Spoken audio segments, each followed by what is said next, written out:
Current carrying conductor, इसके across magnetic field. हाँ, Oersted 8020 इन्होंने हमको बताया था। पैरेलल प्लेट कैपेसिटर, इसके अक्रॉस भी मैग्नेटिक फील्ड होता है। चलिए देखते हैं। सो कैसे आप लोग, welcome back on your favourite सा चैनल फिजिक्स ज्ञान। स्टूडेंट, आज हम लोग एक्चुअल में अपने क्लासिकल इलेक्ट्रोमैग्नेटिक थ्योरी का एक फाउंडेशन कॉन्सेप्ट जानने वाले हैं। यस, आज हम लोग बहुत प्यारा कॉन्सेप्ट डिस्प्लेसमेंट करंट को जानने वाले हैं। एक्चुअल में बहुत से स्टूडेंटों का ये हम कह सकते हैं कि ब्रेकर है, मतलब कि एक ऐसा कॉन्सेप्ट है जो कभी ज्यादातर बच्चों को क्लियर नहीं हो पाता है। तो आज मैं उसको आपको 100% यहां से डिस्प्लेसमेंट करंट का कॉन्सेप्ट सिखा के जाऊंगा। तो चलो स्टार्ट करते हैं डिस्प्लेसमेंट करंट का कॉन्सेप्ट। सबसे पहले मैं आपको ये बता दूं कि अपना ये जो डिस्प्लेसमेंट करंट का कॉन्सेप्ट है वो हमने अपने फिजिक्स में लाया क्यों, पहले हमको इसकी क्या जरूरत पड़ी, फिर हम लोग देखेंगे कि ये है क्या। देखो, प्रॉब्लम क्या आई थी उस समय में कि भाई अपना जो ये करंट कैरिंग कंडक्टर है, इसके क्रॉस में मैग्नेटिक फील्ड बन रहा था, और इसके क्रॉस में जो मैग्नेटिक फील्ड बन रहा था उसको बहुत इजी वे में हम लोग एम्पियर्स टोटल लॉ से निकाल सकते थे। हाँ, एम्पियर्स टोटल लॉ जो अपना लाइन इंटीग्रल बताता है भाई किसका, मैग्नेटिक फील्ड का, और वो वैल्यू कितना देता है, म्यू नॉट क्रॉस आई। ये अपना फॉर्मूला एम्पियर्स टोटल लॉ ने बताया था, जिसके बिहाफ में हम लोगों ने बहुत ही प्यारे तरीके से करंट कैरिंग कंडक्टर के अक्रॉस में मैग्नेटिक फील्ड कितनी बनती थी वो निकाल लेते थे। ओके भाई, अब ये फॉर्मूला होने के लिए आप ये जान रहे हो कि भैया अपना करंट होना चाहिए। हाँ, ये याद रखना। लेकिन यहां थोड़ा सा इधर देखो, हमने क्या पाया एक्सीडेंटली, हमने ये देखा कि पैरेलल प्लेट कैपेसिटर जब मैं चार्ज कर रहा था, मतलब जब मैं इंस्टेंटली जब मैंने स्विच को अपना प्रेस किया और करंट फ्लो हुआ, बैटरी मैंने बैटरी बोल दिया, कैपेसिटर्स अपने चार्ज होने लगे, तो उसमें हुआ क्या, मैक्सवेल, वहां पे साइंटिस्ट थे एक्चुअल में, मैक्सवेल, मैं नहीं था, वहां पे साइंटिस्ट थे मैक्सवेल। मैक्सवेल ने एक बहुत ही इंटरेस्टिंग चीज किया। उन्होंने किया क्या कि एक कंपास, जैसे ओरिस्टेड ने किया था वैसे ही उन्होंने किया ये कि एक कंपास लेके पैरेलल प्लेट के थोड़ा सा छोटे से रीजन में कोशिश किया कि देखिए वहां पे मैग्नेटिक फील्ड है कि नहीं। उन्होंने किया तो क्या पाया, अरे यार कंपास तो डिफ्लेक्ट हो गया। उन्होंने देखा कि यार कंपास अपना डिफ्लेक्ट हो गया अपने जगह से, और ये डिफ्लेक्शन तब सीन हुआ जब अपना इंस्टेंटली की को उसने प्रेस किया था। कॉन्टिन्यूअसली जब करंट फ्लो होने लगा तो कंपास में डिफ्लेक्शन नहीं हुआ था, लेकिन जैसे ही स्विच ऑन हुई थी, मतलब कि उस समय पे, उस इंस्टेंट पे कंपास में डिफ्लेक्शन था। थोड़ी देर बाद कंपास में डिफ्लेक्शन नहीं, जब स्विच उसने बंद किया फिर कंपास में डिफ्लेक्शन हुआ। तो ये थोड़ा सा इंटरेस्टिंग फैक्ट था। क्यों? क्योंकि भाई अपना कंपास से डिफ्लेक्ट किया तो जाहिर सी बात है कि उस रीजन में मैग्नेटिक फील्ड बना। अब जब उस रीजन में मैग्नेटिक फील्ड बना तो उसका रीजन क्या था, क्योंकि हम लोग उस समय में ये जानते थे कि मैग्नेटिक फील्ड बनने का केवल और केवल एक रीजन वो ये है कि करंट फ्लो होना चाहिए। यस, किसी रीजन में अगर करंट फ्लो हो रहा है तभी उसके अक्रॉस मैग्नेटिक फील्ड का फॉर्मेशन होगा। उस समय तक हम लोग यही जानते थे। लेकिन देखो यहां पे थोड़ा सा पैरेलल प्लेट के बीच में, क्या यहां पे कोई चार्ज मोशन कर रहा है क्या, ध्यान देना, क्या यहां पे कोई इलेक्ट्रॉन इधर से उधर मूव कर रहा है क्या, नहीं। पैरेलल प्लेट के बीच में तो अपना वैक्यूम है। जब पैरेलल प्लेट के बीच में अपना वैक्यूम है, कोई आपका चार्ज मोशन कर नहीं रहा है, तो भाई साहब कोई करंट वहां नहीं है। और जब अपना कोई करंट वहां नहीं है तो बाबा ये मैग्नेटिक फील्ड कहां से आ गई, जो डिफ्लेक्शन दिया था अपने नीडल को। ठीक है, तो ये बहुत ही इंटरेस्टिंग फैक्ट वहां पे देखने को मिला था मैक्सवेल को। इसी के जवाब को मैक्सवेल ने खोजना स्टार्ट किया कि भाई अपना नीडल क्यों डिफ्लेक्ट हुआ। भाई किसी न किसी मैग्नेटिक फील्ड के रीजन से, मैग्नेटिक फील्ड की वजह से डिफ्लेक्ट हुआ है, तो वो मैग्नेटिक फील्ड इसके प्लेट के बीच में बना तो बना कैसे। रीजन आप समझ गए अपना ये कॉन्सेप्ट लाने का। मैं नाम नहीं लूंगा उस कॉन्सेप्ट का, आप जज कर सकते होगे कि वो कॉन्सेप्ट कौन सा लाना चाह रहे थे।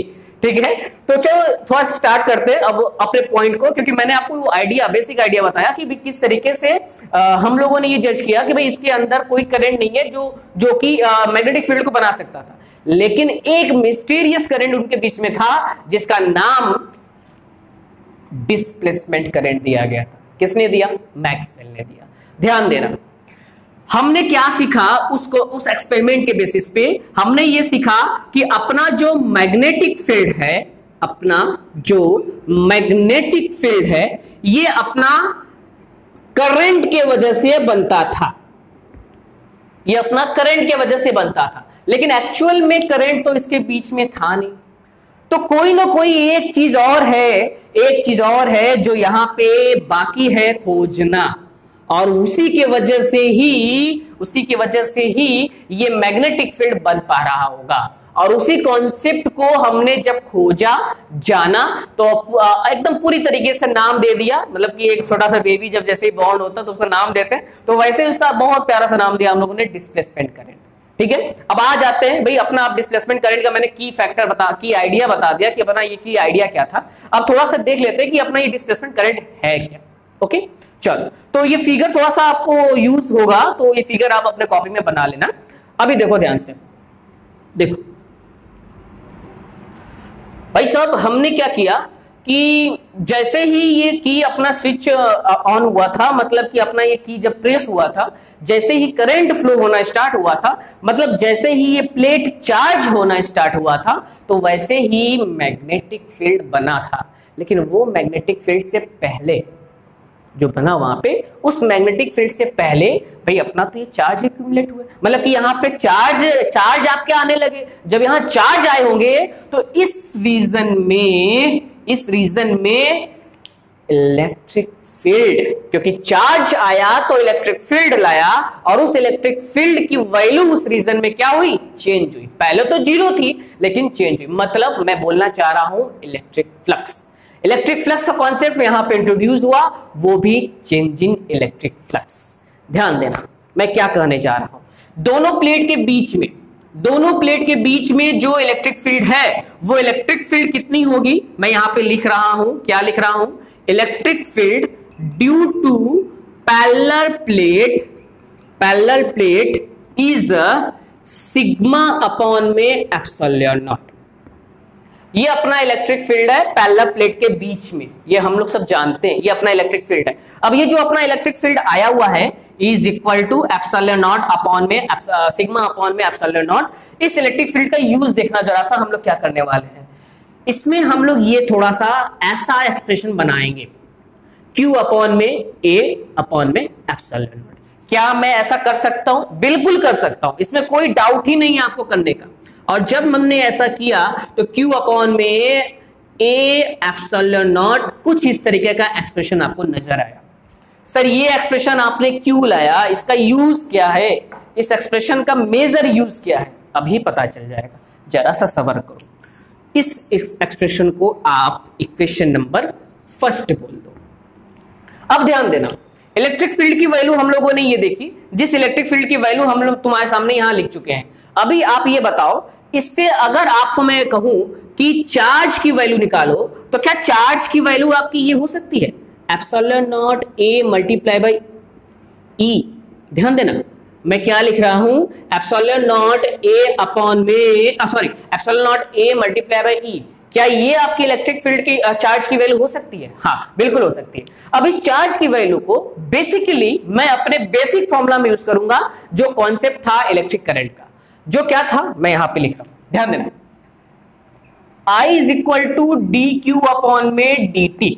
ये अपना बेसिक कॉन्सेप्ट इलेक्ट्रिक करंट का था। ठीक है, अब इसी कॉन्सेप्ट में अपने इस टर्म को अगर मैं यूज करता हूं, मैं हल्का से यहां पे बाउंड्री खींच देता हूं, तो उसमें क्या मैं पाऊंगा, E is equal to D upon में D T epsilon not A E, that is epsilon not A D E upon में डी टी। ध्यान देना भाई साहब, ध्यान देना, क्या ध्यान देने वाली बात है सर, ध्यान देने वाली बात यह है कि यहां पे एक आपका इलेक्ट्रिक करंट की एक्सप्रेशन मिली है, जिस एक्सप्रेशन में चार्ज नहीं है। यस, ये एक ऐसा इलेक्ट्रिक करंट मिला जो कि फ्लो हुआ इसके पैरेलल प्लेट के बीच में, लेकिन उसका ओरिजिन चार्ज नहीं था, मतलब चार्ज का मोशन नहीं था। हम सब ये जानते हैं कि पैरेलल प्लेट के बीच में कोई चार्ज मोशन नहीं कर रही है, फिर भी मैंने एक इलेक्ट्रिक फील्ड निकाली है, एक इलेक्ट्रिक करंट निकाली है, जो इलेक्ट्रिक करंट आपका change in electric field with respect to time के वजह से आई हुई है।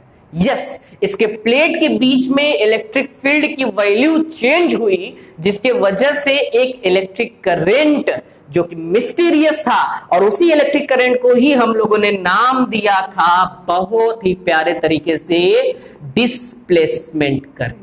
ध्यान देना भाई साहब, यहां पे जो डिस्प्लेसमेंट करंट है वो अपना डिस्प्लेसमेंट करंट कोई और नहीं है, वो डिस्प्लेसमेंट करंट वो करंट है जो करंट नॉर्मल चार्ज के मोशन की वजह से नहीं आया है, वो करंट नॉर्मली इलेक्ट्रिक फील्ड का चेंज होने की वजह से आया है, जो electric field with respect to time में चेंज हो रही थी। मतलब जब तक इलेक्ट्रिक फील्ड आपकी वैल्यू चेंज होगी तब तक एक करंट उसके बीच में स्टेबलिश होगा, जिस करंट का नाम हम लोग बोलेंगे डिस्प्लेसमेंट करंट। और इसी करंट के वजह से मेरा मेजर कॉन्सेप्ट वो जो फ्लक्स वो जो मेरा निडल में डिफ्लेक्शन हुआ था वो देखने को मिला था, क्योंकि करंट आ गया भाई साहब। करंट जब आ गया तो अपना ये वाला फॉर्मूला लग सकता है, मतलब इस फॉर्मूला में मैं हल्का सा मॉडिफाई कर सकता हूं टर्म्स को। क्या मैं नहीं करूंगा, कर चुका है किसने, मैक्सवेल ने।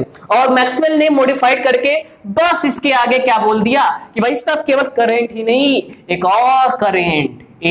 और करंट जिसको हम लोग नाम देंगे डिस्प्लेसमेंट करंट।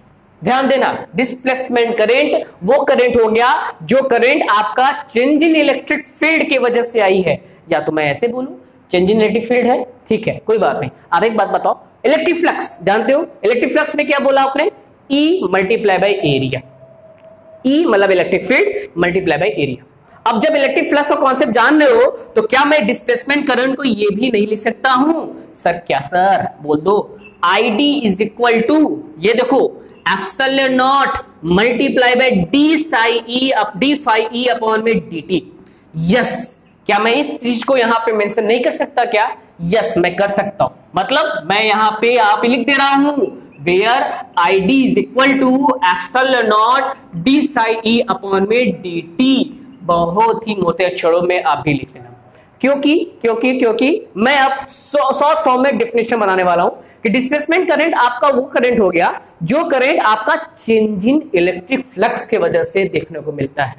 यस, यही चीज उन्होंने मैक्सवेल ने मेंशन किया आपके एम्पियर-स्टोक्स लॉ में, और वो एम्पियर-स्टोक्स लॉ फिर बन गया क्या, जान ही रहे मैं क्या नाम लूं, मतलब मैक्सवेल एम्पियर-स्टोक्स लॉ, मतलब modified version of the ampere-Stokes law. ठीक है, तो यार ध्यान देंगे कि भाई अपना जो डिस्प्लेसमेंट करंट है वो ऐसा करंट है जो चार्ज के मोशन की वजह से नहीं आता है, वो करंट अपना इलेक्ट्रिक फ्लक्स के चेंज होने की वजह से आता है।